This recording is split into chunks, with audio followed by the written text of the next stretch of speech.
Hey, hey. Okay, we're going to try this again.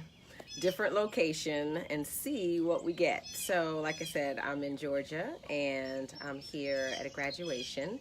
And I'm excited because today is my 52nd, yes, 52nd episode of Share the Joy. I have taken you all around the globe from, where did I say, Mexico to Hawaii to France to Switzerland to Georgia to North Carolina. You guys have been with me everywhere for Share the Joy, and I'm so excited that you're here. So, as I said, I'm sorry for dropping off, and it looked like I think the front yard's better than the backyard for my signal and connection to you guys.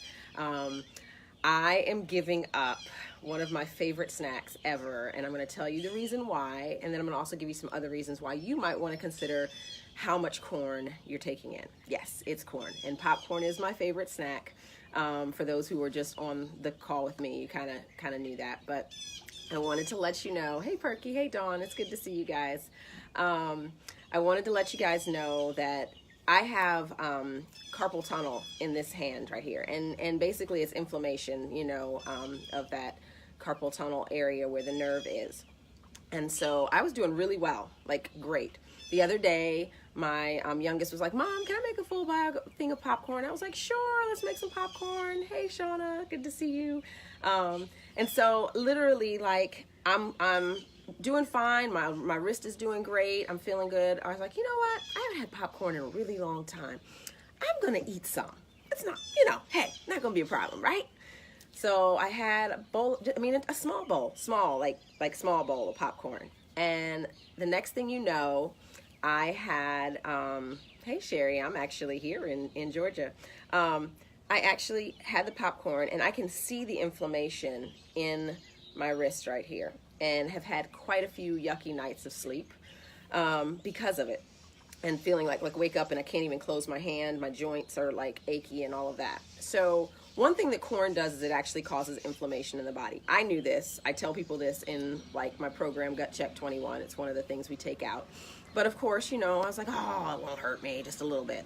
No, I'm not having corn anymore. But the thing about corn that's so crazy is that it's in everything. And everyone's like, oh, well, God created corn. Well, guess what, guys? He really didn't. Actually, corn is a cross between a grass and an ancient grain or like a maize, like an actual corn thing that doesn't even exist anymore. And we created this big corn thing that we use, and we use it in everything. And it does not react well to our bodies at all. So people eat it. It's very high in sugar, huge carbohydrate increase. So anyone who is a diabetic should stay away from corn. And the thing is if you eat processed food, corn is almost in everything, just like soy isolate and all kinds of things. So I just want to let you guys know, kind of like the top 10 things that you can experience sometimes with corn that you may not even be realizing. And it's just, like I said, it's in everything. It's processed food. So take a look at these top 10 things. So sometimes people don't realize why they're dealing with allergies, like seasonal allergies and also things that just kind of come up like food allergies. It could be corn. Everything, remember, if you can remember anything from me, guys, it starts in the gut. I'm going to always ask you when I have my clients that come to me, I'm like, all right, what are we eating? Because everything starts in your digestive system. Your microbiome is literally a community in and of itself. You have like a whole ecosystem in your body.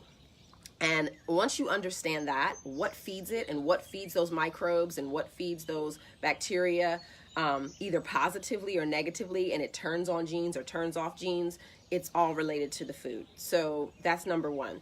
So if you are having allergic reactions, it can be corn. And corn in its essence, it fattens people. It really was made to fatten pigs and livestock and things like that, and quickly. And it causes inflammation in the body. And inflammation, you notice when you have allergies, your sinuses are inflamed, your eyes are puffy, that's inflammation. And low-grade inflammation is the sign of chronic disease, or is an indicator or flag of chronic disease that will develop in the body over time. So corn, all right, allergic reactions to people for that.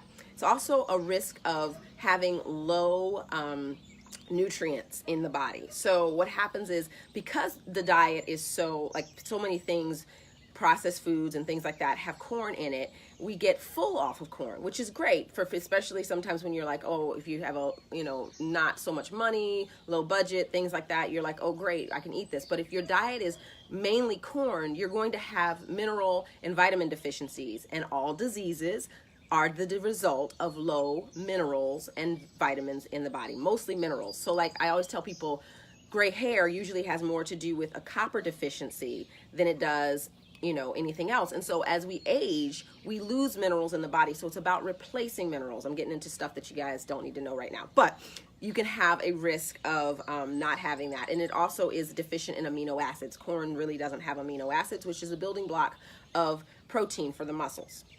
It's also not good for diabetics. Like I said, it has a high sugar content, huge, huge, huge. Boosts the sugar and the insulin levels in the body like no other. So take a look at high fructose corn syrup, like I said, in the processed foods, just eating corn in general, corn chips, popcorn, all of that. Bloating and flatulence, it is high in fiber. So it does not digest well. I think somebody said that, I can't see, but yes, you're right. It doesn't digest well. We'll talk about that in a minute. Bloating and flatulence, it's a starch. And so one of the times you'll realize, why is my stomach bloated? Why am I gassy? All of that kind of stuff. It doesn't break down in the actual breaking down in the small intestines doesn't go all the way because it doesn't digest well. So you end up having food particles that get trapped and they ferment, and then you stink when you pass gas and poop. Just to be frank about it. So that's one of the things, and it's in everything. So like I said, be careful and watch out. You're like, oh, I'm not eating corn. Yes, you are. Take a look at your labels.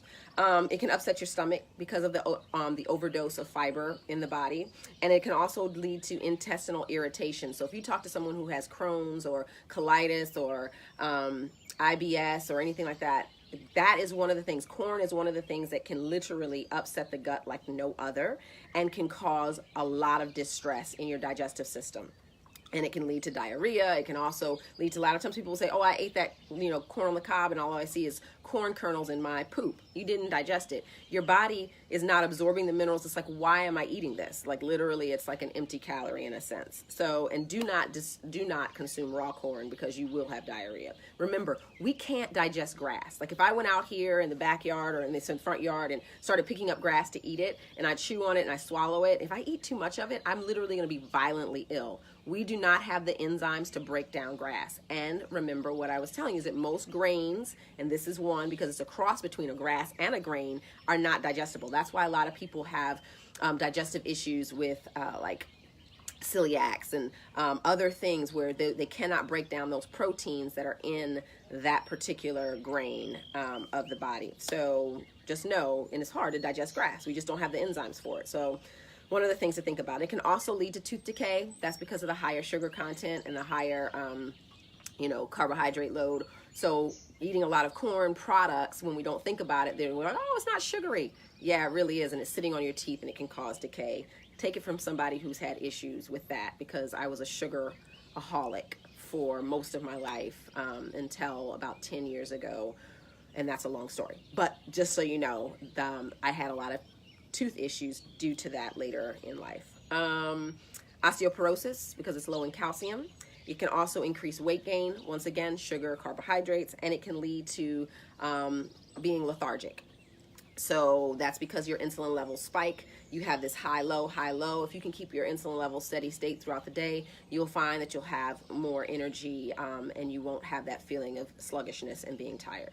So those are my top 10 things as to why you might want to consider not eating as much corn. I'm not eating corn anymore. Like literally, I'm making a declaration. A lot of times when I make declarations publicly, I definitely stick to them because I don't want to be a hypocrite. That's one of the things I never want to do. I want to walk in integrity.